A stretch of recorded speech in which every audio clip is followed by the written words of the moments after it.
one of the things I have definitely discovered, because I've like checked with her, is like my body loves his body. And because my body loves all bodies, but my body, oh, I'm going to tear up again. Here it comes. My body really loves his body.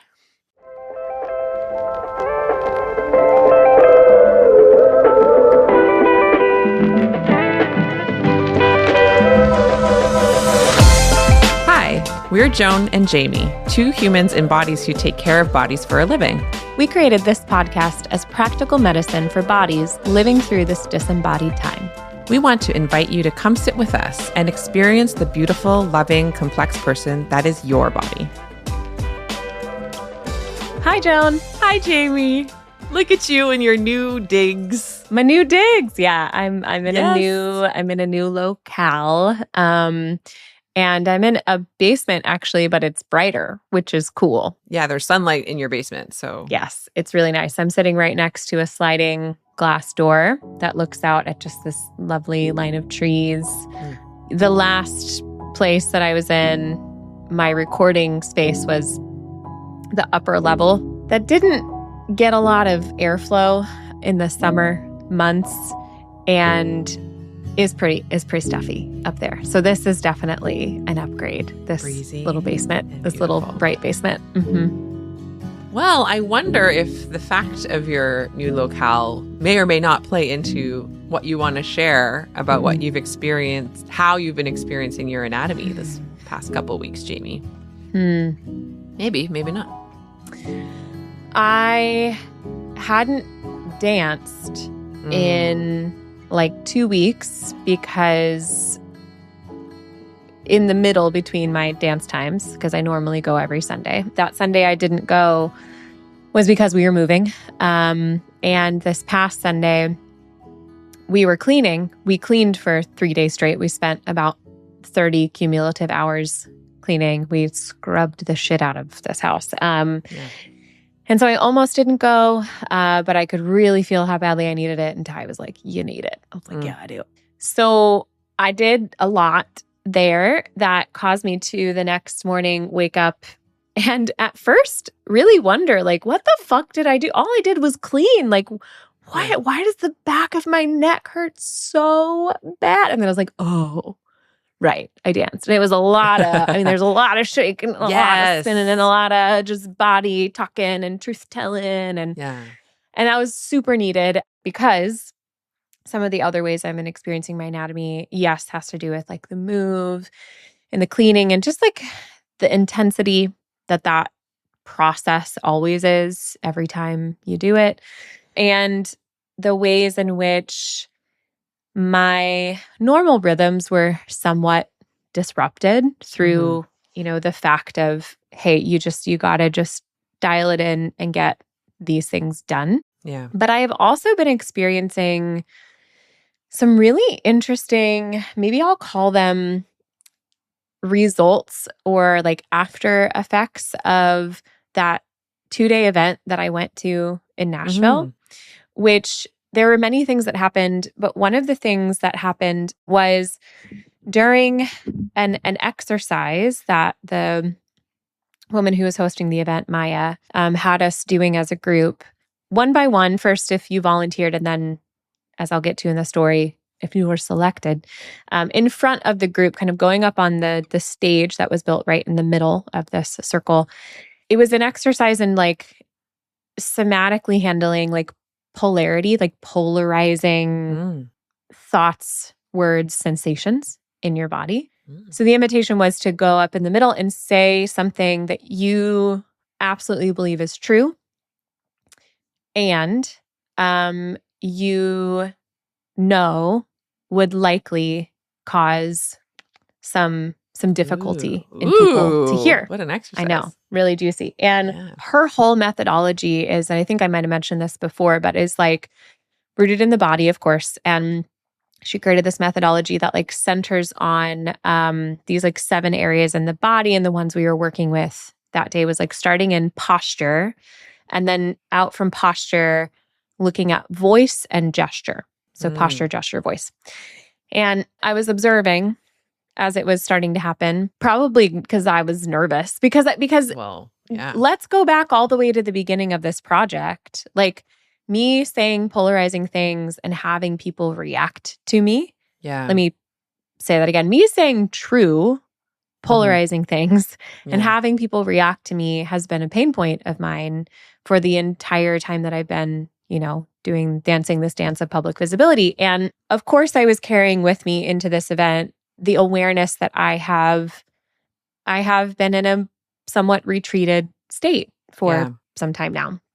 Still kind of licking my wounds. And some of those wounds I have been licking are like 100% I'm responsible for them because I was acting towards people in ways that, of course, like they were gonna react to me. And also some of those wounds that I have been licking, it's funny to keep saying it that way, is because I'm just scared, the people that I follow online that I respect the most say true things and open themselves up to extraordinary reaction and reactivity in their direction. And I see what they're doing to be enormously effective. And I desire it. I desire that level of effectiveness. I desire that level of precision. I desire that level of courage. I desire that level of mastery. Yeah. And my body is uncertain. So I was kind of hanging on the edges of this exercise, and in between people, she'd have us move around and just I've known her for a couple of years, and of course she just looks at me. She just comes over and she goes, "I feel like you have something." And I literally, gotcha. I go, "Maya, I really don't. Like, I really, what? I really don't. I don't know what you're talking." She just kept staring at me. She didn't move a muscle in her face, and I was like, "Okay, I got something. I can do it." So she follows me up onto the stage, and I'm like trying to plan it ahead of time. But like, okay, shoulders back, chin up, like none of those insecure things, right? Like I'm not mousy Power about pose. it. I'm not good. My voice, yes. And so I fold my hands to try and like get my shoulders back instead of my hands down by my side. I fold my hands kind of in front of me, like I'm professional or something. And I say what I said, which, do I want to say it? Yeah, I'll just say it, but I'm not going to get into it. I said there actually are right ways and wrong ways of being in a body. And I could even feel that land because the woman who had gone like two before me had said this, like, there's no right way to do anything. And like, no, I could feel that get the energy up in the room. And so now I'm in this, like, there's layers to what I'm doing here. And so I say the thing that I say, and Maya, without, like, it's like, she did not break eye contact with me, but somehow she just knew. She said, "Undo your hands." So I undid my hands because, as she correctly named, and like a minute later, she was like, "You started with a defensive posture." Yeah, didn't seem like it; just seemed all professional. But she's like, "You're guarding." Yeah. So I undid my hands, and now my hands are at my side. And she goes, "Try again." And before I say anything, I feel. And then I was like, now my leg is shaking. I was like, my legs are shaking now. And she goes, "Great. That means the energy's back." But crap. I know, Joan. I'm like relating so strong. And I'm like, oh my God. I know. I'm with you in the story. Yeah, totally. So I said it again, but I think I said it slightly differently. Like, I don't remember it because I kind of blacked out a little. Yeah, you would. Because I was so present. It's one of those times where like I was so present that I'm not clocking what I'm doing. I'm just doing it. And then she's like adjusting, giving me verbally adjusting, just like, do it like this and see how it feels. Do it like this and just see how it feels in your body to say it in this posture, like unguarded, confident, clear. Yeah. And she got me all the way down to like the core of it is a kindness, really, because the core of it was me trying to say like, there are right ways and wrong ways of being the body. And I was like, the right ways feel the most good. Yeah. And then underneath that, it was like, because the right ways make you the most well, or something. Maybe those are reversed. I'm not sure. But it really got down to her identifying like this guarded thing that you're leading with is not allowing like the genuine love of what you are trying to say to come through. Jamie, what the hell? This is just the intro part of the podcast. I know. Yeah. So that has been bring it all up to now and Damn. like how I've been experiencing my anatomy recently, I have been playing with this. Yeah. Where when I'm in session, whether it's in person or online, and my awareness towards my body has been really heightened recently, where I'm aware, like I'm just constantly like holding tension somewhere. Like I'll just be like, oh my gosh, my fist is clenched, or my toes are squished into the carpet, or there's tension somewhere. So I became aware of that maybe like 2 weeks ago. Yeah. So I've been working with that, and every time I'm aware of the tension and aware of that as an attempted outlet for the defensive posture, I breathe into it and I intentionally relax it. I relax it, and then I assume a totally relaxed and unguarded posture. And then I just focus on my breathing, and then I just see what happens. And the potency of my sessions has been bonkers. And also what has started happening in my personal life is, I'm going to keep this somewhat brief. I've started saying some of the things that I have been thinking for quite some time in the realm of 2 particular relationships that come to mind. That I have proximity towards these 2 individuals in a way that has the potential to generate like high conflict. And I have been not saying a lot of things and holding my posture, changing my voice, my gesture, all of that in ways to just, I don't want to deal with it. Yeah. It's actually not worth my time and energy, et cetera. And I'm starting to become aware of how much that's costing me somatically to be carrying any of it. So just in the last like 5 days, I had one thing that happened. I had an interaction with one of these people who, in this interaction, their feelings towards me for the first time in like 6 months kind of went from covert to overt, kind of in a moment of reactivity from them in a group setting.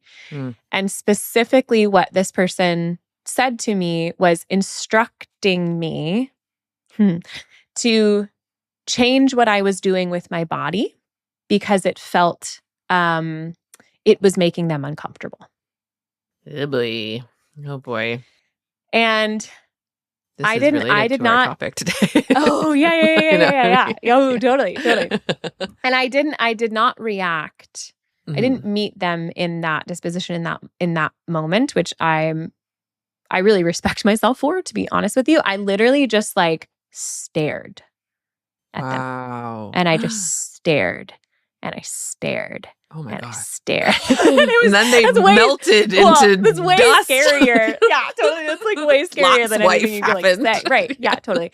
And there's components to this I don't want to get into just because it's really late. But anyway, but that was like really fascinating for me to like play with that. And then just like recently in the other relationship, just I have been for the past few months kind of choosing to say nothing. And again, that has been wise to sort some things out internally. Yeah. And just today had some things to say and realized it's time for me to just say these things. But again, as in both these situations, as I'm doing it, I am first bringing my awareness to my body, and I am literally just getting myself into that relaxed, open, confident, strong, non-defensive posture and just saying the true thing. I'm still running the experiment and gathering the data, but it's been really, really cool to work with that and just notice that there's an ease with which that's starting to happen more because I'm practicing it.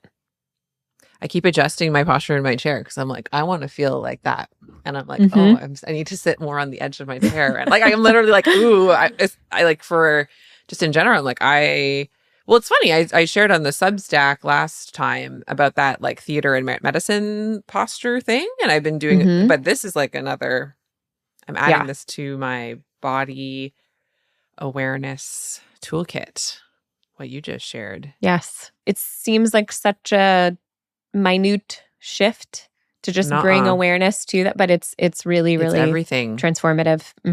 I think the other thing I want to name about what you said is that because like as I've been kind of, coming into my own power and sovereignty and etc. and ownership of my life, a story that kind of will blast through me is like I'll have a truth in me and then I'll have this part like you have to you have to say it to the person. Otherwise you're lying to them. But it's said in a way where there's a judgment to withholding it as well. Like basically I'm screwed because it's like a part of me is not ready and has fear about whatever. And there could be another part of me that has wisdom that I don't have capacity or, you know, and now there's this third part that's like, but now you're lying. And so then you're just kind of always. Well, the unconscious thing going on there is you're trying to get yourself all tied up in knots and it's working, you know, you're almost like you are unconsciously trying to find a way for you to do nothing and feel horrible about it. That's exactly. But the fact that you are aware, you're like, okay, what needs to happen in order to reverse this pattern that I have? Yeah. And the first thing that needs to happen is actually not do something. It's work with that internal shame as a set point story that you're like, who says? Like, who says? Well, that's the thing. I was talking about it with this coach I've been seeing, and she was like, there's something in like North American society that's like so confessional, like you have to confess. And I was like, oh my God, it's, you know, it's got some religious puritanical roots where it's like, I'm thinking the thought crime. Now I have to declare that I thought that I did the thought crime to be absolved. Because it's not like, you can tell when you just want to blurt it out to, in theory, ease your discomfort. And it's not for the other person at all. Versus when it's like, I have something that's coming from the core of me and I have capacity and I'm ready and I'm relaxed. And now I'm going to share it and then we'll see what happens next. And it's not about like purging it out of me or blasting it into you. Like it's neither of those. It's about like, this needs to be here. Yes. Like it's a completely different energy. And so I'm just processing and integrating what you just shared. It was really good. I said literally nothing to my mother for 4.5 years, except when she was in the hospital with COVID and I checked in because that was a really complicated feeling, for what I now know was the express purpose of being able to work with what I needed to work with internally, to then sit down with her and put everything on the table over a 5-hour conversation in a way where I was not reactive, except for the moment when I was, and she was too. And then I was like, whoa, hold on. We're both yelling at each other, but neither one of us are leaving. I think we want to do this. I think we want to do this. And so you needed that too in a way, right? Like totally. Yeah. So there is definitely wisdom to the like, just you can hold on to some things for however long you feel like you need to hold on to them so that you can get to the point of like, okay, I have the capacity and the resilience to say the true thing in this way now. Yeah. This relates to one of the things I was wondering if I would share with you. So I'm going to pretend you asked the question and then, you know. I can just ask a question. Okay, Joan, how have you been experiencing your anatomy? I mean, well, one way that, you know, you heard on the voice memos is I've been like solo parenting and what you heard on that interrogation is, I mean, sometimes they go in play, but especially Leo, he's a little shadow and it never ends. The question, it's incredible, you know. Anyway, but I would say, I can't remember if I actually mentioned on the voice memo or not, but I was at my parents for Mother's Day, and there was a conversation between various members of my family, and it wasn't. I was really hoping you would share some more deets. Yeah. Okay. Like I'll share. Like in terms of like, it wasn't like spicy political debate or anything. It was an event upcoming that one member of my family wanted to invite me to, sort of, but I couldn't for other reasons. And then another member of the family is like, "Oh, so you're going to choose that over your family?" Was basically the thing that was said. And then another little comment. And this person who makes these comments, like that is like her energy. That's what she does. Do. And she's playing her part perfectly. Yes. And I have so much love for her. I like see parts of myself in some ways of her anyway. But the big thing was like, I had this big, loud sense of my body of how like anxious and hurt I was, honestly, about some of the details of the initial invitation, basically like last minute change your plans type energy, which wasn't even coming from that person, but I was feeling like, well, I have to say yes, but I can't say yes because I literally have other plans and it's 2 weekends from now. Like it was like that. So now I'm already a bad family member, you know? And then this other person's like, blah, blah, blah, bad family member. And I was like furious. Those are the ones that really get you. If it's not a thing you got going on in your head already, it just rolls right off like, you. What? Yeah. But that's when I was like, no, I'm not. And I just could feel my like impassioned defense that I honestly have certainly with these humans never had any kind of version of that posture towards them. Like never, you know, and I had, so it's like, I'm feeling this, like my body feels like it's full of hot lava. I'm not as good at dissociating away from, and I also don't want to do that. I'm like, I don't want to have to go all the way away in order to get through this. I also did have like that, some of that, like, I'm so activated. And like, so me saying something that would be a beautiful human thing to do. And I had some probably accurate predictions of like, what could happen after that. I was like, I already feel so upset. I don't want to invite that in this setting. Yeah. But then I was feeling that now I'm lying or whatever. And I can't look at her in the eye because I'm so like, if she was clued in at all, she knew I was upset. And maybe, I don't know if she actually was. But in any case, I was like avoiding her. And I was just like, how do I like discharge some of this energy? So I like, one of my strategies when I'm with my family now is I go and like play the piano a bit. And one of my sisters actually has the same strategy. So sometimes we go play and sing. Oh, that's so cool. And that was like helpful, but I still had so much in me. And then Francis, who's traveling for work, he like video called to say like hi to the boys and hi to me. And I could have just been like, hi, but then I was like, oh, actually. And then I like went upstairs with him and I just like cried to him. Yeah. I just needed like the energy, like it was literally lava. I needed the lava to come out of my eyeballs. And it was messy. And then they called me down for dinner and I was all splotchy. But like, anyway, like it was my next step towards, I would like to be able to say things that feel true to me in the setting. Let's put it that way. Whatever, not like, and I know what they'll be, but just like, I think I would like to continue to walk towards that more often. And I just honoring like I was like, my body needs to explode somewhere, you know? And finding ways to do that felt still kind of safe enough for the rest of the protective parts of me, or, you know, that was, I think, certainly my most intense experience in my anatomy. And it felt good, even though it didn't feel good. Yeah. You know, it felt more honoring. I completely understand that. Yeah. Yeah. Wow, Joan. Yeah.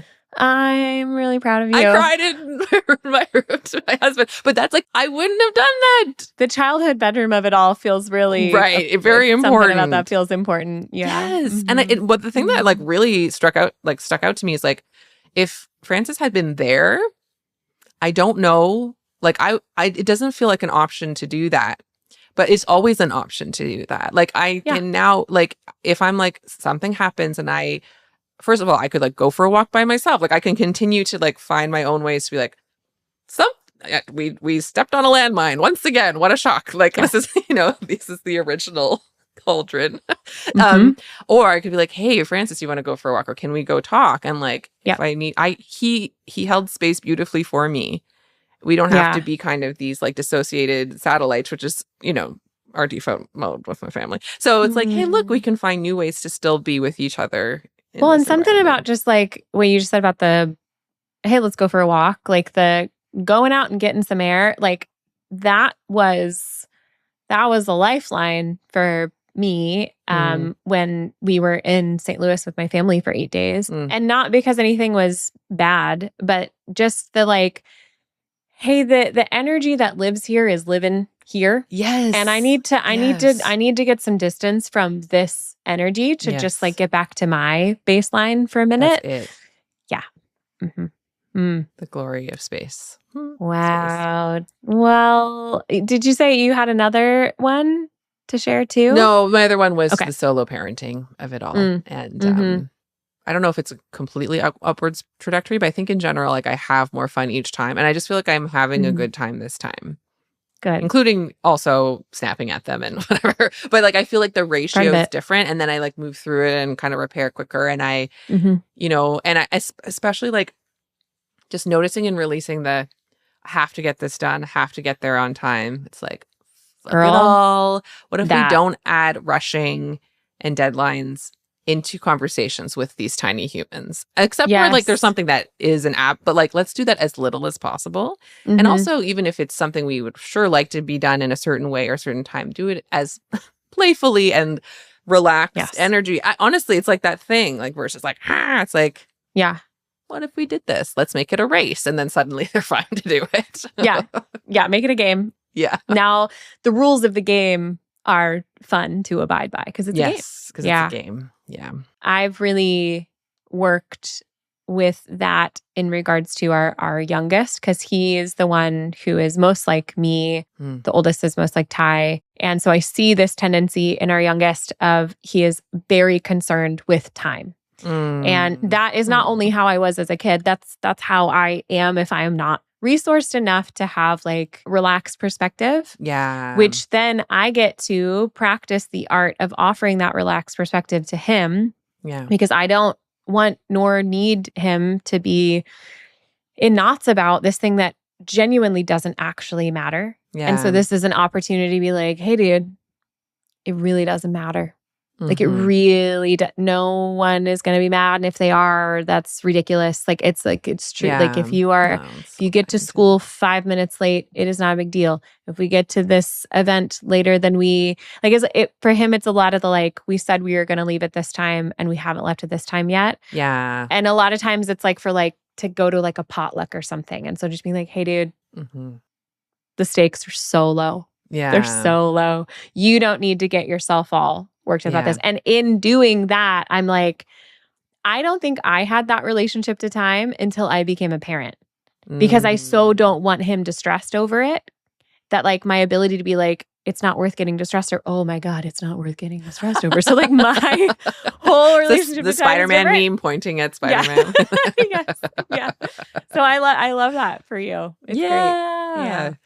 It is great. Mm-hmm. So good. Well, let's you segue from talking about sex? your children to talking about how you made those children. Guess how those children came to be. Well, we don't have to totally wonder because you kind of covered it in our last episode in conversation with those children. I just loved so much the obviousness to which the appropriate anatomical names are like old news to them. Yes. They're just like, all and that is maybe lost on you a little bit because it's your norm, but like it's not a lot of people's norm. So there was just this aspect of listening to that, just the ease with which like the correct terms are being named by you and by them, like hearing your little boys just like freely say vagina. I'm just like, oh, bless it. It's just the part they should know. It was their water slide into the world. Right. So. It's not a water slide. It's my vagina. We need that on a hat. We do. It's just that's what I kind of think is like yes. Well, I was telling this to Ty earlier and he was like, "What?" And I was like, "How do you not get it though?" And then I think he was initially kind of hearing waterfall instead of water slide. And I was like a slide, like a tube slide. He's like, "Oh, okay, got it." It's not as easeful as that though. That part is true. Yeah, that's fair. That's fair.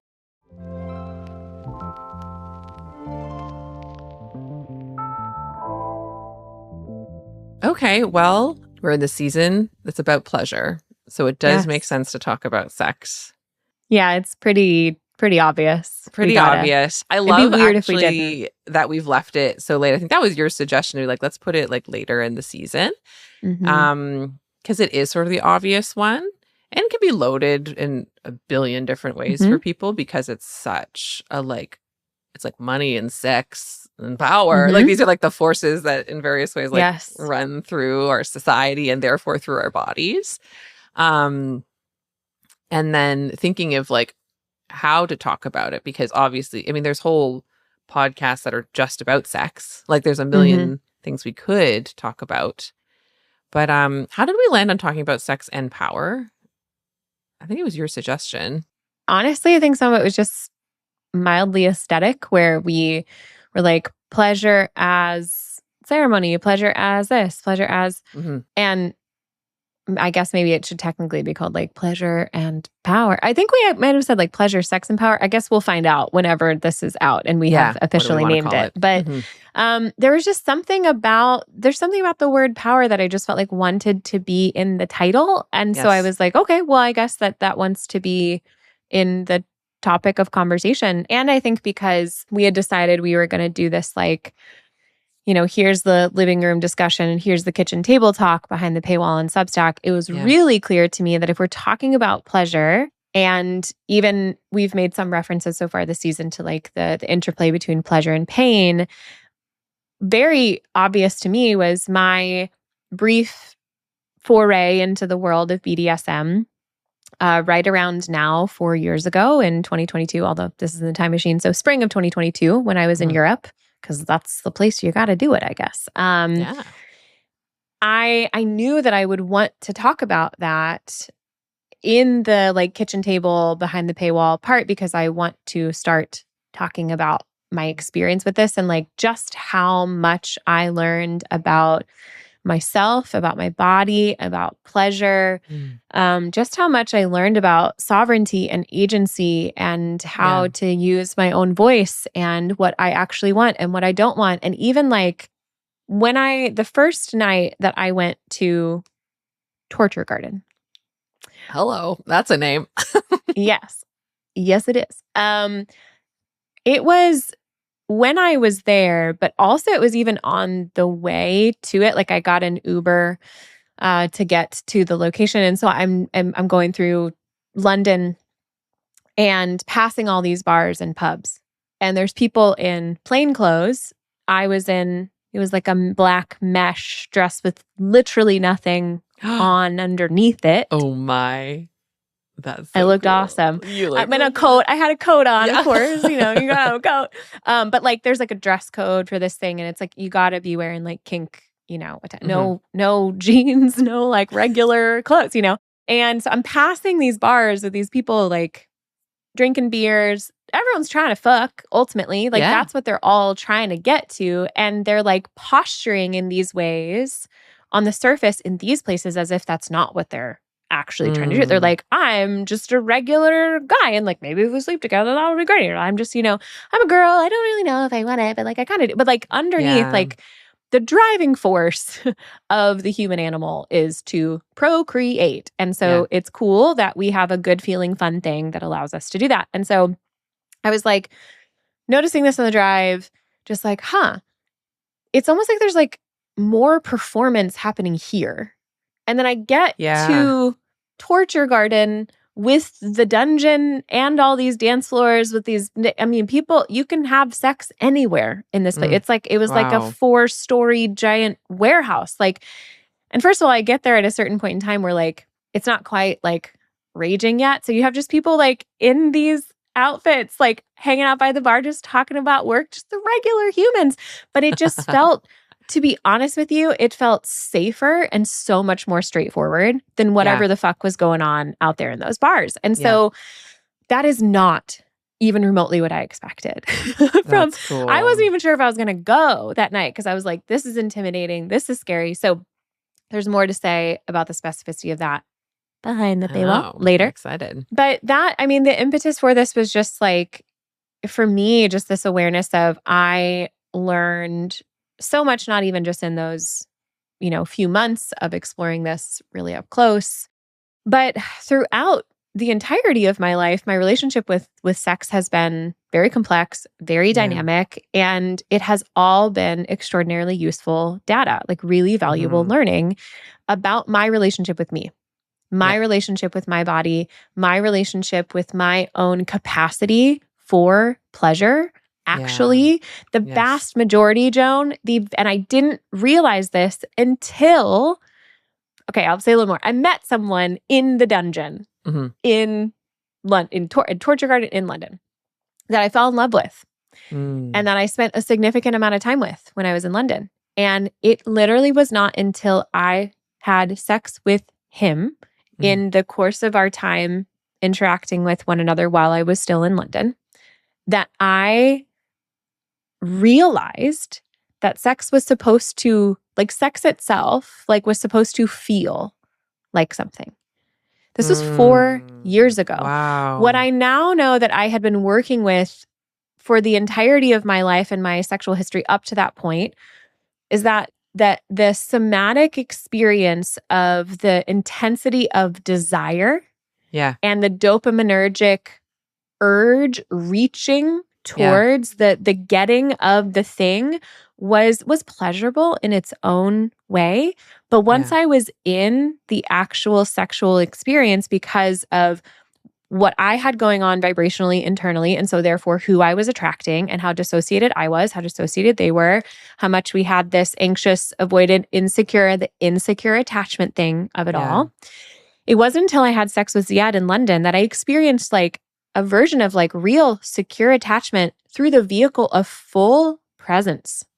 He offered me his full presence, and I had capacity to offer my full presence to him, and I had an orgasm.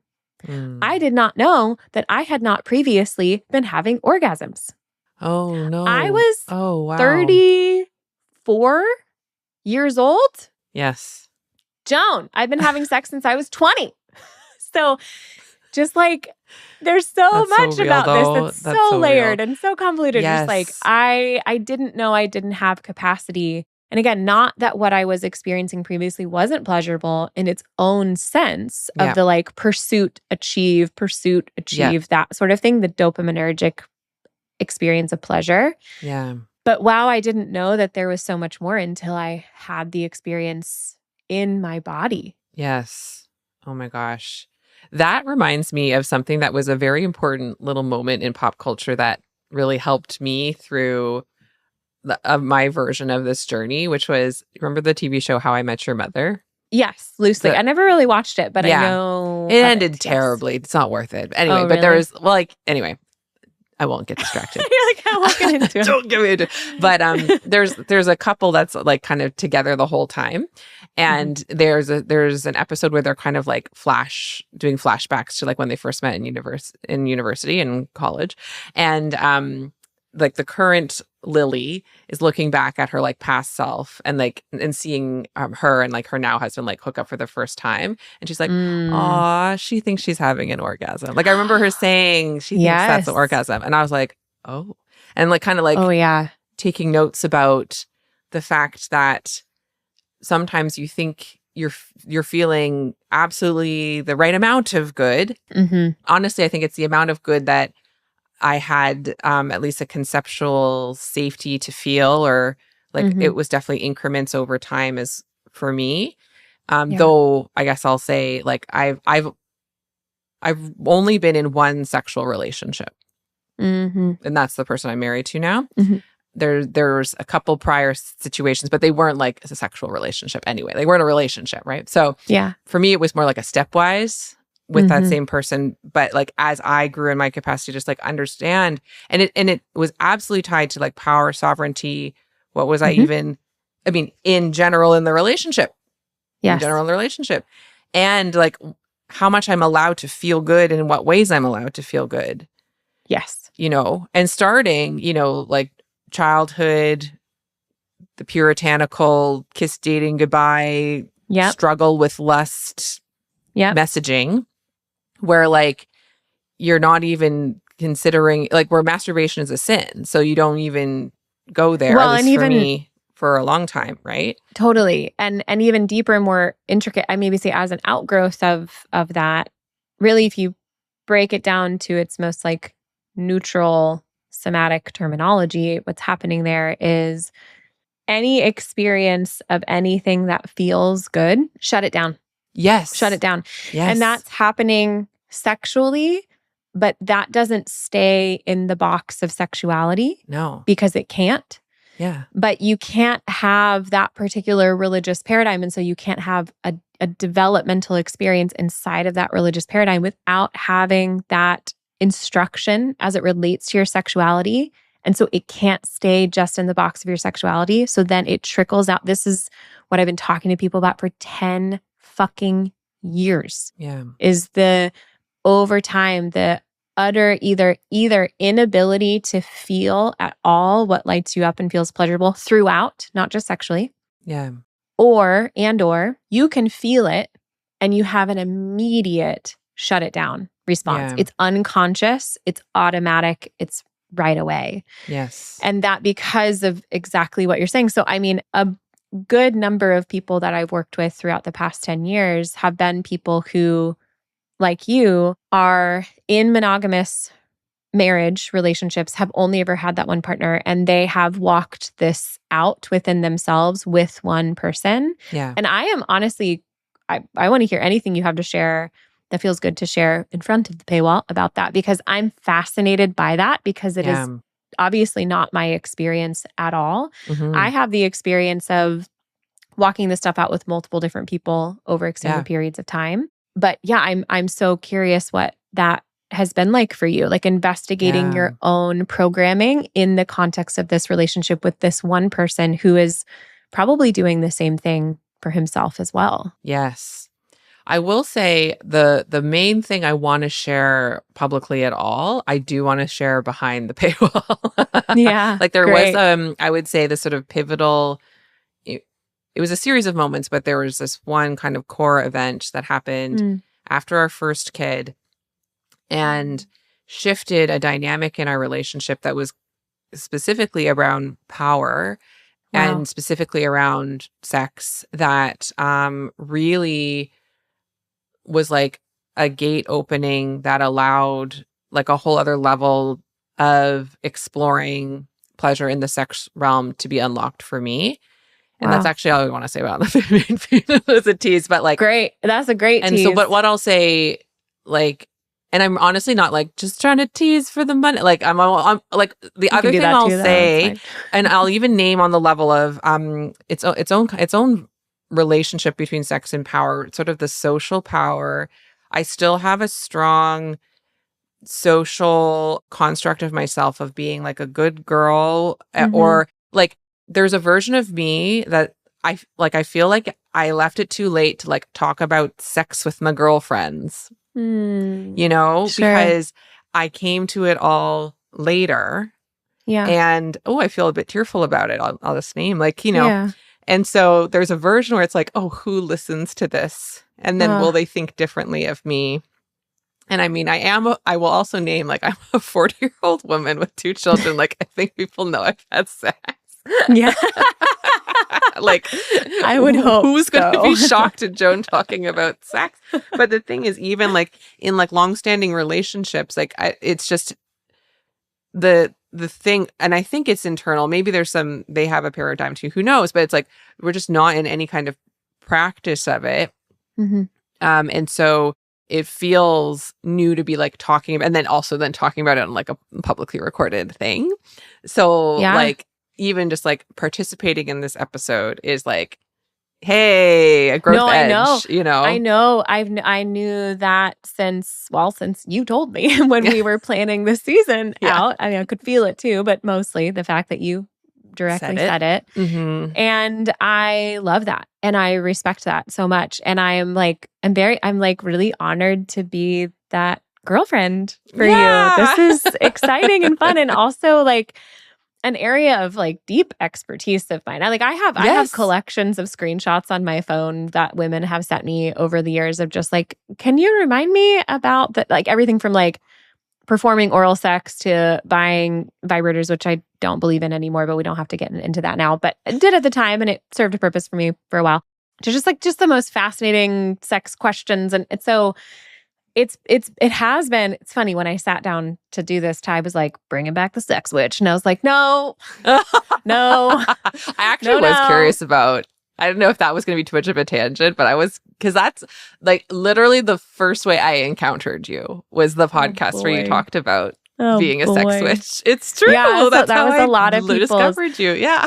I still really stand by that. I mean, I stand by any conversation I've ever had with Michael Gungor, recorded or not. I fucking love that guy. And he brings out a side of me and my brain that I love meeting, like re-meeting and playing with and encountering. And it was such a delicious conversation. And I'm only like mildly eye-rolly about it for 2 reasons. Number one, I was doing a lot of heavy lifting in that conversation to really not justify to anybody else, but to myself, why the relationship I was in at the time was a good thing. And it very much was not. Yeah.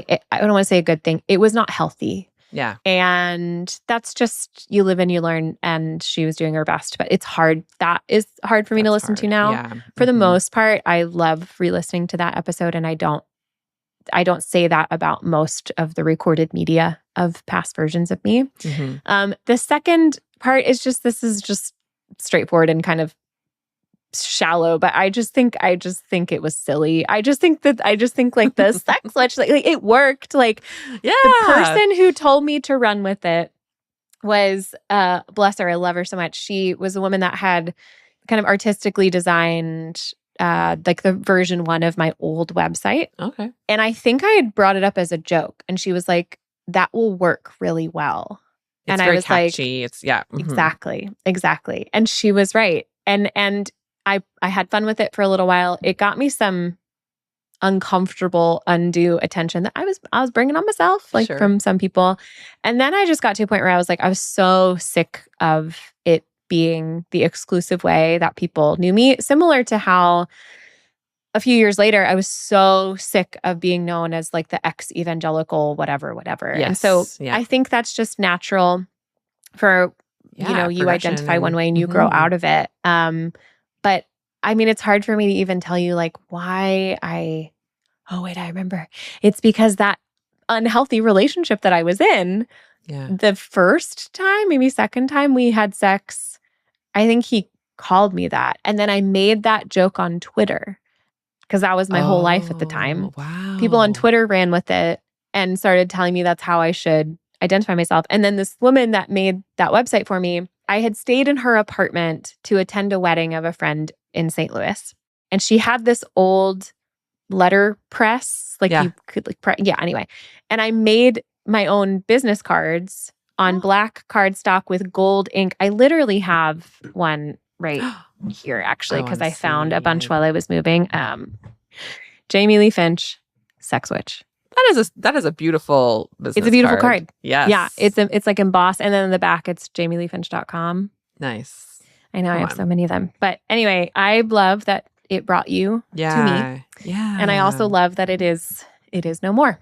I love both of those things very much. Served its purpose. Well, because honestly, the thing that was like a big takeaway for me, and I don't think it was like it. I mean, who knows the timeline of the magic of things? But you come to an idea, and then sometimes it blooms later, kind of thing. And so I think there was some time in between. But like, and it relates directly to sex and power, like the notion of sex magic and the notion of which like I'm sure there's lineages or official versions, but like the thing I'm thinking of is just the notion that like when you allow yourself to feel like fully feel pleasure and like an orgasm and like feel the pleasure of sex, that is like a magical force that can be like directed. I do still believe in that very much. I believe in that as well. Yes. And it really was helpful for me to sort of allow myself to like sort of explore and reach different layers of orgasm, of like feeling, because like it was a little workaround or maybe an expansion of like I'm having an orgasm just to have an orgasm, which by the way, let's go ahead. But like there was something about it being sort of this primal connection to nature that it felt even more good. And I would feel like, and to be honest then, especially in like when those orgasms are happening in relationship with my husband, it was a portal that let me not think about it, maybe him looking at me or performing for him, or because the other primary script always in my head is like, is he happy? Or, like by the way, the people pleasing, fawning stuff we were planning to talk about, I guess we could talk about here. Like that was just a dominant script of like, and to the point of it's like, can we get it over with? Is he happy enough to get it over? Like that would be a dominant force, right?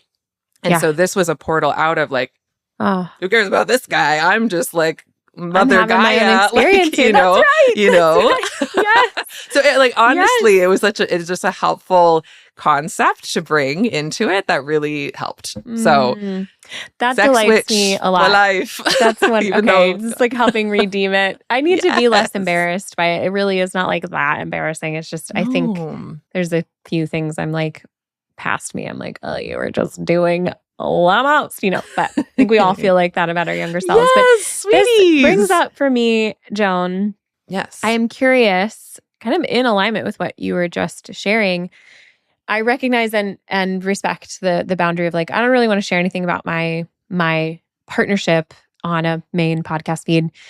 And I'm curious as it relates to sex, sure, maybe power, but like capacity to experience, like really experience pleasure in your body. If talking about self-pleasure, your relationship with your own body, maybe like the historical context, like how that's changed over time, if that feels comfortable to talk about. Maybe not, I want to say comfortable. Yeah, I'm like, definitely edgy enough. Yeah. Safe, edgy but safe. Well, let me start talking and then I'll stop if she says Great. no. This is a fun exercise. Yes. Also a good practice in sex itself. Let me just go until it doesn't feel good anymore and then I'm going to stop. Yes. Certainly like when masturbation even like entered the picture was later because it was just sort of not done. And I've read or heard of people where they had like sort of experiences pre even being told about it, or that wasn't something that I at least had a somatic awareness of, a desire to do. And so then the first time I sort of heard about it was in the context of Christianity and don't do it, and didn't honestly quite know even what people were talking about. You know what I mean? Because you're not told even which parts will feel good if you touch them, and I wasn't going to touch any of them anyway. So. that was I'm not looking down there at all. It's like, what's up? Not my business. Not my business. It's not my business. It's not my business. I'm It's my just body, but I guess praying it's not my to my business. best friend Jesus up here, and like the rest of all Americans just like be like genuinely. I exist from the shoulders up. Shoulders That's up, baby. about it. I mean, and we've talked about like the whole concept of embodiment of like, wait, there's the rest of me. I am a body. Like, that happened like way later, right? Yeah. So I think like first, like even thinking like, oh, maybe that's something I could do. Actually, okay, I am going to share this on the public podcast because it just feels right. So I was in university and I can't remember, it was, and that the time where I was really struggling with like Christianity, and I was like trying to stay Christian, and I was falling away, and I was really like going, it was That'll like get you to touch yourself. painful. Yeah, it will. But the ironic way, I think this is not an uncommon thing, where I was reading some, like, I don't know if it was a blog or some advice column, and the person was writing it was like a Christian advice column in something.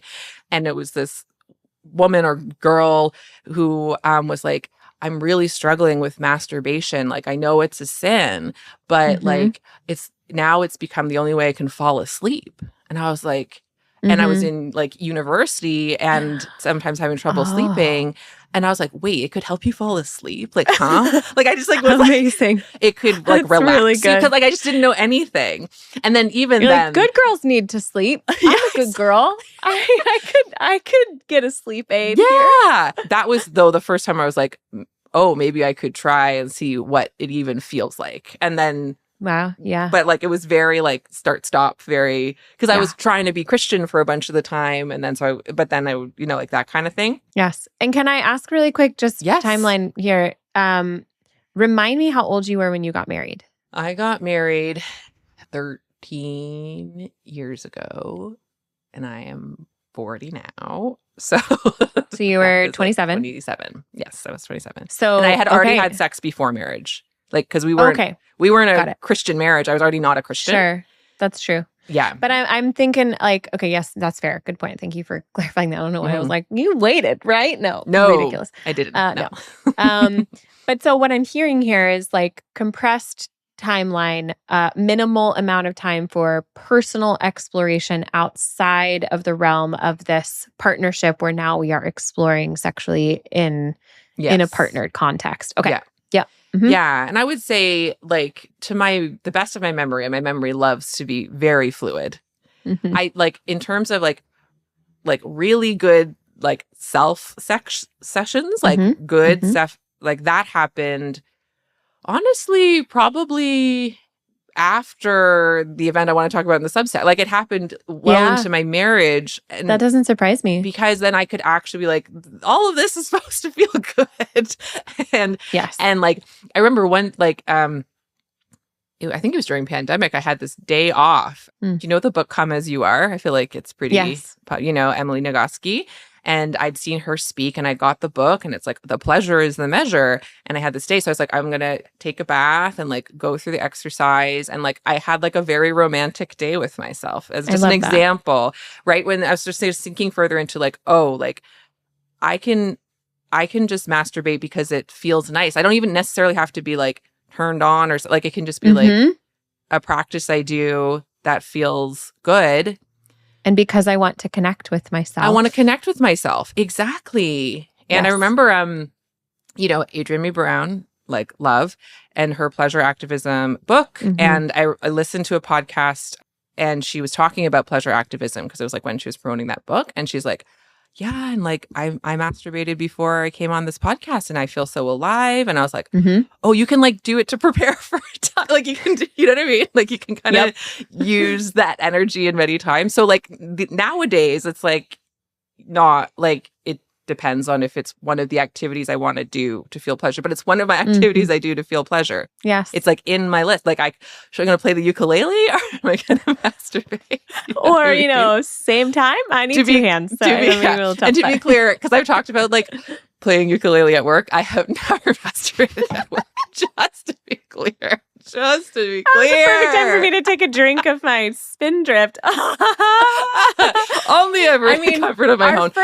Our first EA After Dark episode was like, what happens when you get crushes on patients? Now, this one is not going to be wait. I want to don't connect dots that are false. For, masturbating on the job. That's, can't imagine myself getting into a state where that would feel correct. I don't think I have ever. No. Wait. That's not true. Oh my God. Okay, but wait. It wasn't just me. I have had sexual encounters on the job with others in past working environments. One in particular that comes to mind, and I was like, I stand by that. That was an excellent decision. Empty office building. It was hot. Anyway. That is a hot scenario. That is good. Yes. Yeah. But not totally empty. So it's like a little bit like, oh, there's some people here. It was like after hours. Okay. Anyway. Yeah. Fantastic. Yeah. Okay. I think that's as much as I want to share. Okay. How are you feeling in your body? I want to check in. I'm starting to feel a little sweaty. As you're just when Joan I was like, wait, to talk about sex with her girlfriend's girlfriend. Yes. Yeah. What's it feeling like? It feels nice to talk about because it's one of those things like even like, you know, when I talk about pleasure and like, you know, joy and delight practices, it still feels like it's its own little taboo box. Yeah. And it's a bit of, well, I'm pretending it's because other people might feel uncomfortable, but it's because I'm feeling still not totally comfortable with just like adding it into the mix with everything else. But it is in the mix with everything else. And it's a really good, if you just want proof that your body knows how to feel good and like, and how good your body can feel. Oh boy, that part. That's the part. You think we're not designed? I don't even mean intelligent, but you know what I mean? Like you think your body doesn't love you and doesn't know how to help you feel good? Yeah. Well, I think a lot of people would not know how to answer that question or like I just speaking from my personal experience of my own trajectory of like there was like about 14 years there where I didn't know that my body loved me that much, and I didn't know all of these things that you just said because I was unconsciously both avoiding finding myself in secure enough relationship dynamics where I could totally relax and totally drop into presence and totally receive and all of that. And also simultaneously when I was in those situations, like when I was in situations where I was having sex, I was unconsciously shutting down my own capacity to Yes. experience pleasure itself, because I actually think pleasure is the most vulnerable feeling for the human animal to feel. This is backed up for me, to me, by way of a mushroom journey I had, of course, psilocybin journey I had. It was my January 2022 dose, which is right before I went to Europe, where one of the pieces of information, like a message that came through, was whether it's me to me, God to me, psilocybin to me, whatever. It was like, hey, you've done an excellent job working with your body, maybe it's my body saying with me, to in this realm of like capacity expansion to actually feel your pain. You've done a really good job. And I want to tell you, we're complete. You don't need to put any more intention in the direction of on purpose feeling your pain. You can trust that when something arises, when something happens, that channel is clear. You have direct access. You can trust that now. What we're about to work on next, and it was like timeline. It was like you spent the last 7 years working on that. The next 7 years is going to be about pleasure. Yeah. So get ready for that, because it's going to be harder. Yeah. And it fucking was. It is. It has been way harder. I mean, I will, as evidenced by the fact that I will so often, as many of us do, unconsciously sabotage pleasure and turn it into pain. I'll find a drama. Yeah. I'll find a fucking drama. Yes. I'll sniff it out like a hound dog. Like, just give me, like, just that I will find it. And why am I doing that? To work myself up into a state of frustration, a state of resistance, a closed state, because it is the state that's more familiar. That open state of like, I'm actually going to feel all the way into experiencing every ounce, morsel, second drop of this pleasure as it is offering itself to me, way harder. And sex has been one of the best teachers for me in that. And again, luckily, things don't stay in that box of sexuality. They trickle outwards. And so my entire relationship to like how much I am sensorially online to good feelings has so much to do with the way that I've worked with my body in the context, again, particularly in these contexts of sex that I am having with someone I genuinely feel like securely attached to, and I'm having the experience of safety with, of which, maybe I should have looked this up before. I have a list of all the men that I've had sex with. I have a list of their names in my phone. I'm not going to say how long the list is. That's amazing. I needed a list. Yeah. For a reason. So just like reading that. Of the list, 3. Ziad, Ty, and Keith.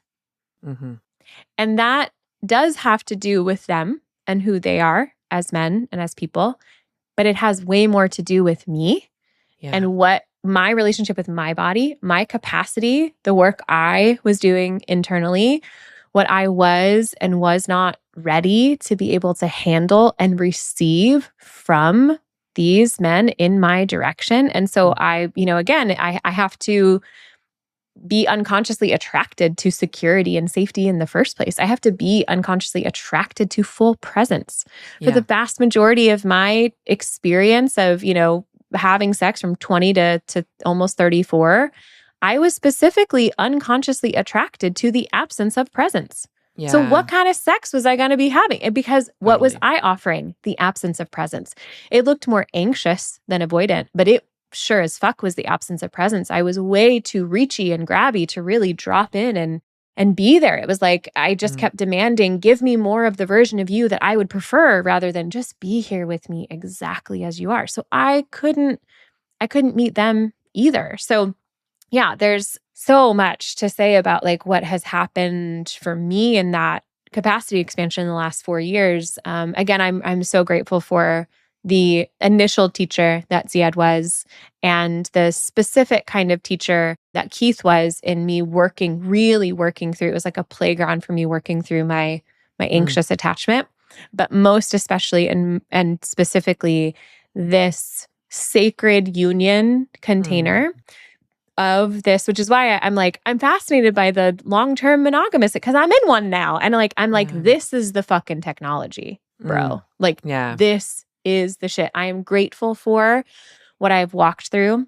Yeah. I'm grateful for all of my past partners and what they taught me, how they showed up for me, how they didn't show up for me, all of that. I'm grateful for all of it. And this is the advanced level shit. One person over and over and over on purpose, life building with them, like learning each other over time, the vulnerability that never in a million years did I imagine that this would be the advanced level shit. That sex switch version of me was totally like, you gotta have a lot of sex, right? Yeah. Sure, maybe, whatever, unto a certain state of consciousness, and it is useful. But man, the technology of finding that safety and that capacity for how much pleasure can you really allow yourself to feel and access and drop all the way into inside of the commitment here, the safety here, that you are seeing all of me here. It is really, really powerful. Yes. Oh my God. I mean, it really is. And so it's sort of taking away the idea of if I find the right person, then this will, and I'm not saying I think for sure there are going to be people where it's they don't have capacity for it. So it's not any person you meet, then you can totally do this and it'll be totally fine. No. Yeah. But say in my marriage, there's a notion of if it's not working, is it just the wrong match? You can still wonder that within the confines of a marriage, obviously. But sort of saying what if there's more that I have to bring to this, or not more, but how am I walking into my adult self and discovering versions of me, and then just walking so many through life with this same person who's also finding new versions of them. That's right. It's kind of bananas. And I in terms of staying married is totally bananas. Yes. Especially if you're trying to stay married in a conscious way. Yes. And that the journey for me for sure. And so far for Francis has been sort of increasing consciousness, which you could see how someone, I totally get when someone wakes up and they're like, what am I doing with my life? And then they're like, bye. And that could be completely correct, right?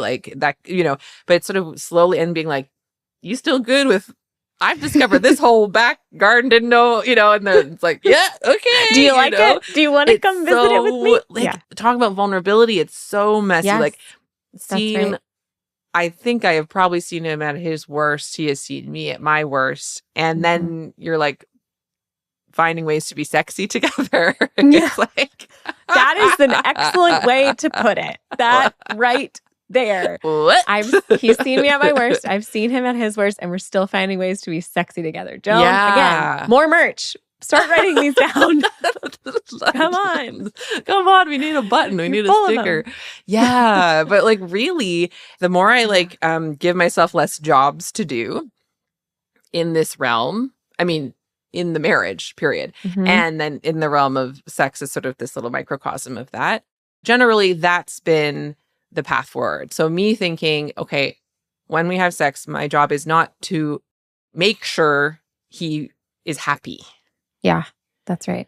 Make sure he's happy enough. And the whole are we having sex enough times? Is it when does he want it? Is this kiss because he wants it? It was this whole thing that was I'm not even thinking about if I want sex or what it means to me. My mind is in the position of am I giving the sex to him?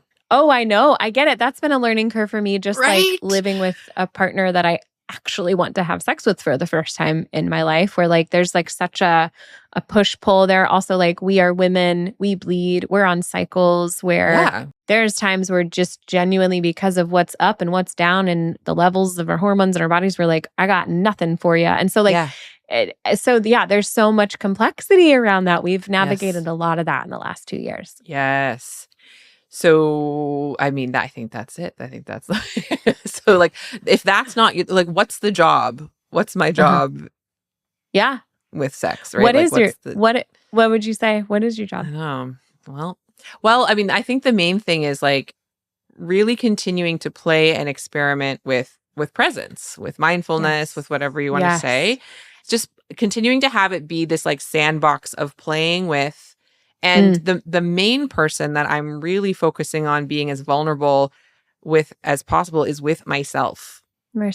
Yeah. And then and he's there too, and we connect. But then there's also times where it's like I am mostly just really focused on staying connected with myself. I would say that's still honestly sort of still the main project. And it's miraculous when we can have like a full whoa. But like even now, even though it feels so much better, I will say that is the main project because there's other pieces on board. That really resonates with me in the realm of what I have been playing with. Part of me wants to say lately, but I think the truer thing is like the entire time that I've been in this partnership with Ty, where there is such a degree of like safety and commitment, where I know I don't have to wonder about whether it's coming from my brain or my body or whatever. But like the thing that was kind of driving the car for 14 years was I have to do this right or they're going to leave, which is like not a good place to be sexy, like really, exchanging fluids from. I mean, it's not, you're not standing on solid ground at all as a woman internally in your relationship with yourself. If the whole reason why you're doing this in the first place is to get someone to fucking stick around, like, it's rough. It's rough. And so once that was out of the way, then I had no other choice really but to like encounter this part of myself that like had been doing that job for so long. And I'm like, okay, that's not my job anymore. I don't have to like keep watch, AKA make sure I'm moving the right way. I'm doing the right thing. I'm saying the right thing. My face is right. I'm just the amount of vigilance and checking and checking and checking and checking for so long. And so it's been this increasing motion, this journey with this increasing motion of going more and more internal.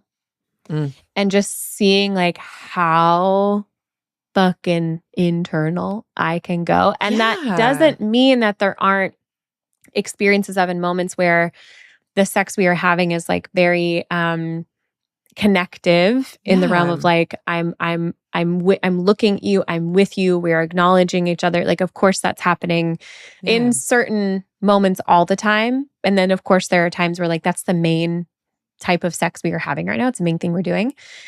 But I've also been able to and have allowed myself to, and the safety in this relationship with Ty has allowed me to explore what it's like to literally just like play with those stories that come up, that when they come up, like doing the exact opposite of what they're trying to get me to do on purpose and just seeing like, how much can I make this the fuck about me? Like how deep can that go? And then like finding out that the more I do that, the better time he has. Yes. The fuck? Nobody told me that. Nobody ever told me that. So I can't wait to tell my future daughter that. Like, okay, step 1, you care about the experience you're having. Step 2, he will feel like a god. The end. Yes. 2 steps. That's Period. it. You know? Like, you don't have to do anything. You're not proving anything. You're not trying. Like the more you do that, whether they consciously realize it or not, their bodies can feel your effort. Right. Oh, that doesn't feel good. She's efforting right now. She's trying to be. It's just, even a little bit of a chore or or a performance, like either of those, like, you know, authentic kind of. And so realizing I was doing a lot of, in the early stage of this relationship of us living together, I was doing a lot of the like unconscious self-sabotage of creating unnecessary dramas around he's probably disappointed because I'm at this point in my cycle, and like, oh my god, I was pretty Jamie. Like sexually shut down for a significant period of time. Now some of that is because major life transition, I suddenly have kids half the time, like there was a lot going on, like adjusting, and some of that was just like I was absolutely just like unconsciously avoiding the invitation for pleasure that the safety and the love and the delight and the satisfaction of this partnership is just like perpetually offering me. And I was like afraid to let myself become that loved of a woman. Really, truly. Yeah.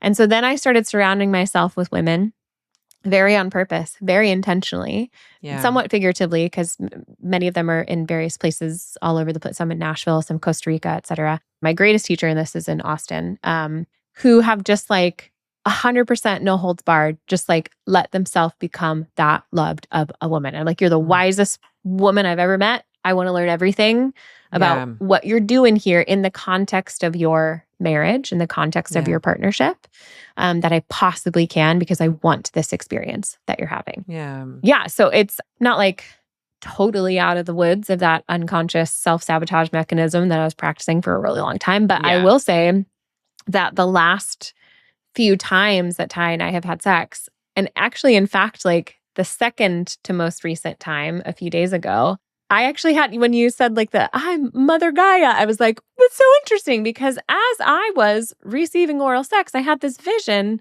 of myself as a tree. And I was like I love having visions of being a tree. You know this. The best, especially while I'm like riding the waves of let's orgasms. go. Like, I had this visual of like my roots just spreading, just covering the entire earth, like just running into nothing, just having no inhibitions at all.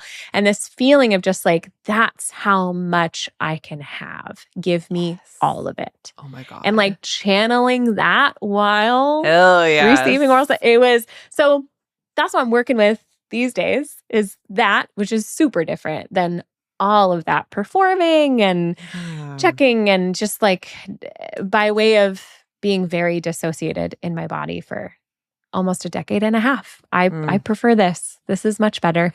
I prefer this.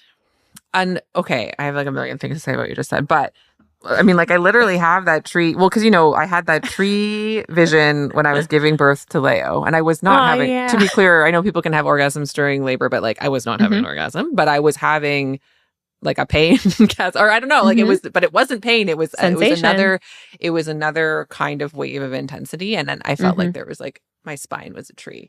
And then I've had versions of that since, like with orgasm. And it's just, and it's like this connective thing. And you just like send the energy out, and you're like, watch out, everybody.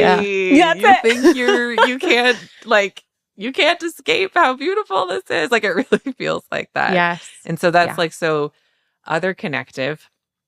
Thank you for sharing that. I think I still had this like construct of like, well, just the fact that like you were having your own, you are continuing to have your own version. Like you haven't like figured sex out. Like there's this thing I'm thinking like everyone's got sex figured out, and you definitely probably have sex figured out, Jamie. And I'm over here like, and so that was like really helpful to hear. And I think I'd been unconsciously kind of judging myself for finding that the best experiences of sex I've been having with my partner have been like when at least the first posture is to go internal, because like when I mean by that is like versus going external and doing the fawning, people pleasing thing of just totally being checking on him, because that's sort of the default still version of like what I used to think was the connection, was like, oh, he's happy with me, we're connected. That was what I thought it was. And that's scratching an itch of a kind. It's reassurance. It's the insecure attachment, blah blah. But like down in here, one of the things I have definitely discovered, because I've like checked with her, is like my body loves his body. And because my body loves all bodies, but my body, I'm going to tear up again. Yeah. Here it comes. Yeah. My body really loves his body. Yeah. I remember actually, I'm fine to share this. Like, I remember having a conversation with you when we were working together, and you were my embodiment coach. And it was during the time when he was sick and he had cancer. And for months, I would hug him, but we wouldn't kiss. And he would wear a mask in the house pretty much all the time, like except for when he was sleeping, because he was trying not to get sick. And it was COVID times plus chemo.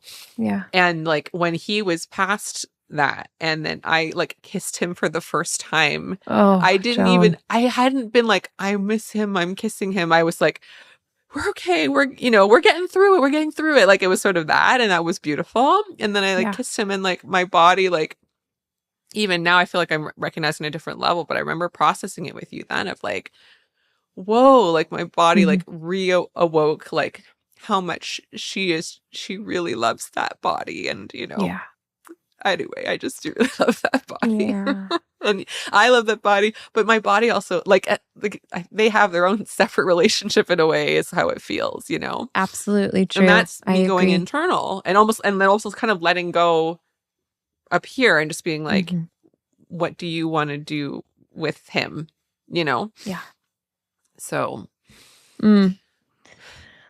Oh, Those are some things. Yeah, I really feel that too, of just coming up on 4 years in to this relationship with Ty, and coming up on 2 years of us living together. And so this, like, I'm just loving hearing the sincerity and emotion in your voice and being expressed from your body as you're saying this about like, my body really loves the body of this man that I have been married to for 13 years and have been with for, even longer than that. And I feel shades of that now already in ways that sometimes frighten me. And that is an unconscious self-sabotage thing too, just like the ways in which the anxious attachment will be like, but what if he dies? Just like, that terror.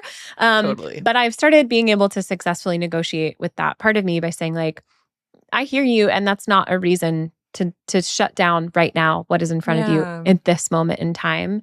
And you might feel like it is, but you're going to have to trust me on the fact that it's not, because if we play that out, we're going to move backwards from where we actually want to be. And so trust me when that happens, when the time comes, and I promise you, it's not going to come like suddenly, prematurely. Like, that's not the game we're playing here. Like, you will be prepared and we will weather it together, just like negotiating with that part of me, because the level to which, the degree to which I have found myself like loving this body is just like, oh my God, it's really, so I'm looking forward to like, totally, like 10 years from now being in the similar to the position you're in now, just like, how much do I love his body then, especially after we've like made bodies together. Like, oh,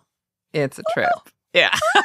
They have your faces and it's like, what? They have your face smushed together. No, it's so cool. Yeah. It's so cool. Oh, well, this feels pretty, I feel great about that. We didn't know what was going to happen. And per usual, I thought we were talking about like society and stuff, but we do that really personal. I think it's still about sex and power, but anyway, we might have to change the title because it feels slightly something else. Thanks for, I guess we'll find out. By the time you're all listening to this, we will all know what we decided to title this episode. Yeah. Well, I mean, part 2 coming up on Substack right this moment.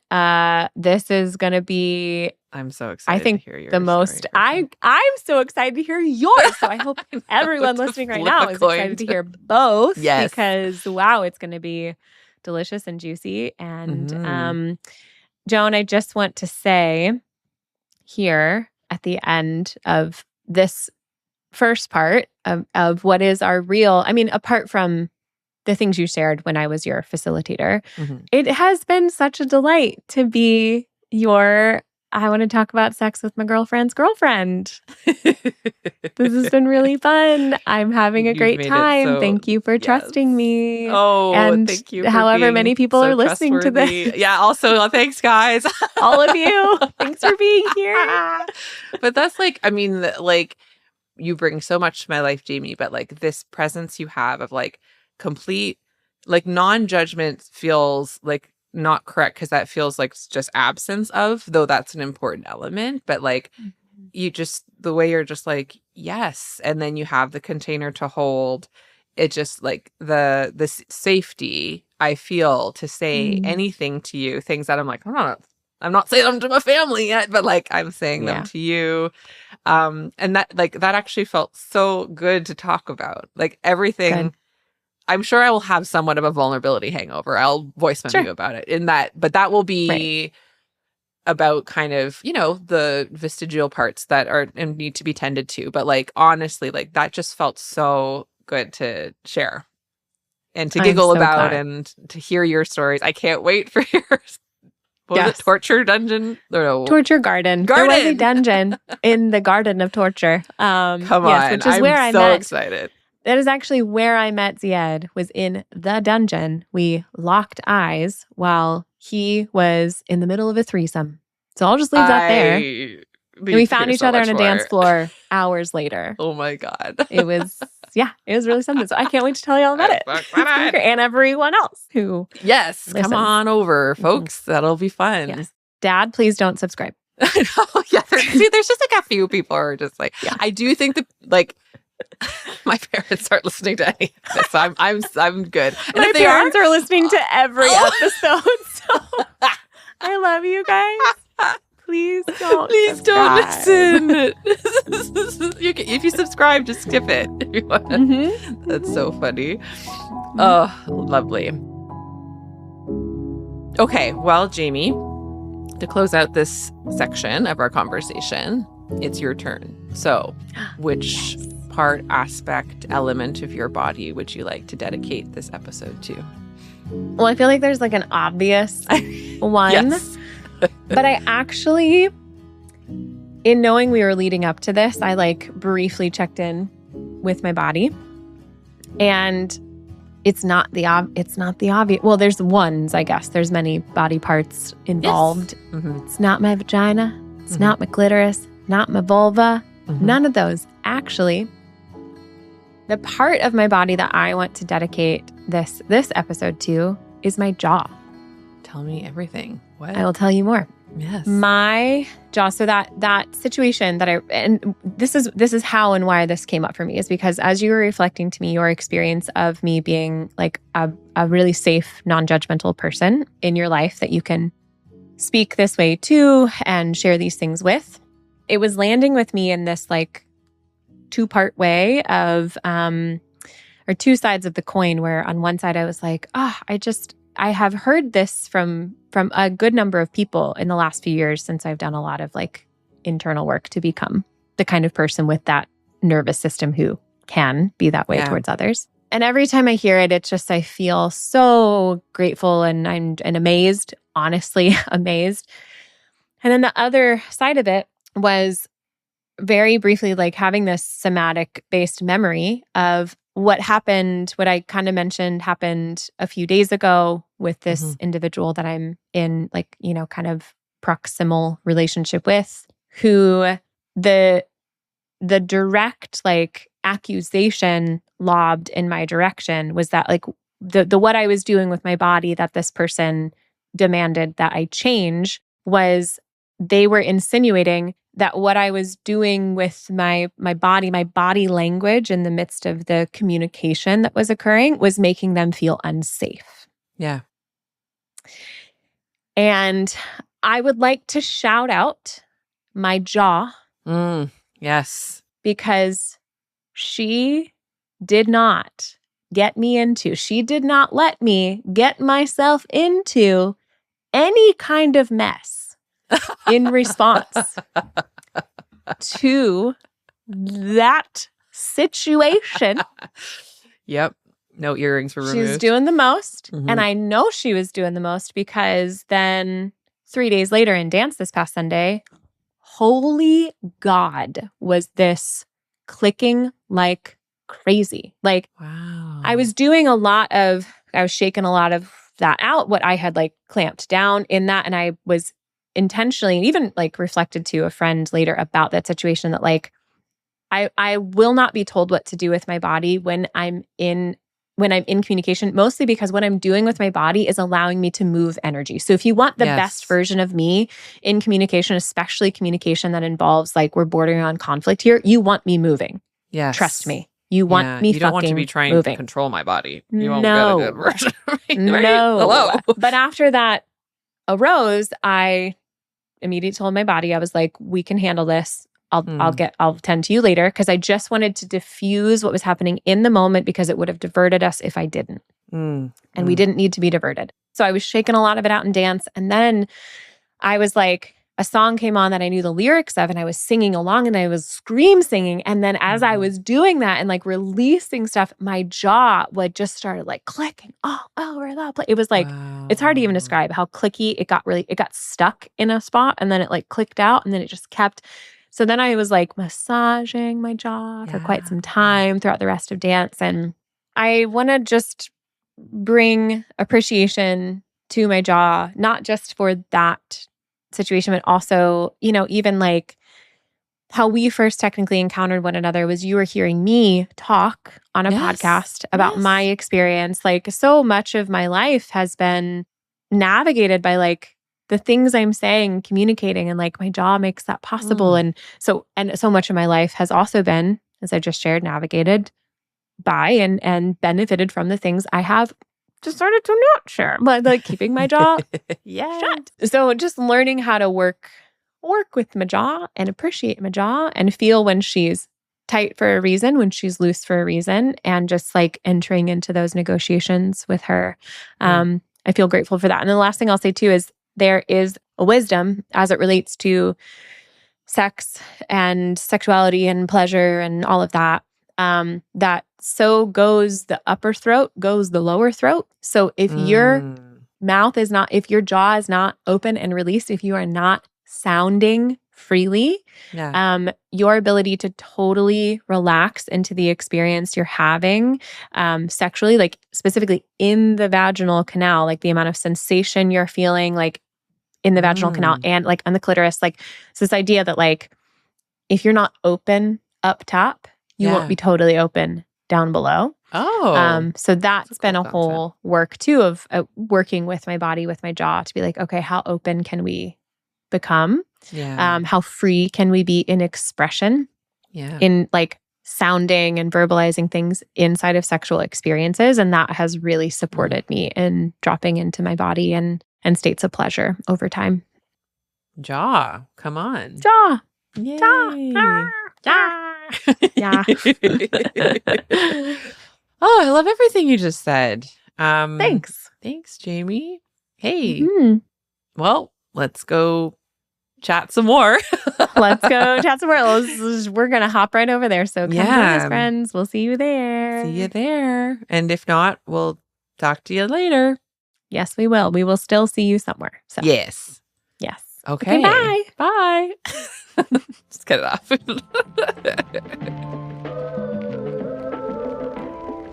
This is Experiential Anatomy. Thanks for listening. I'm Joan Chan. And I'm Jamie Lee Finch. Experiential Anatomy is co-hosted and created by us. Amber Wyndham is the editor.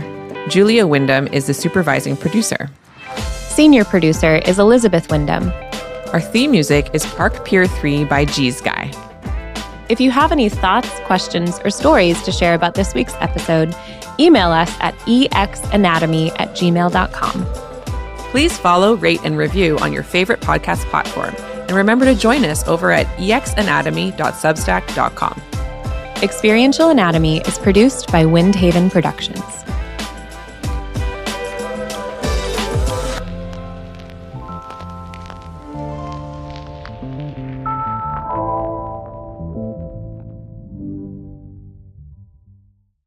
That was solid. It was really good. I'm so glad. I know. It was really good.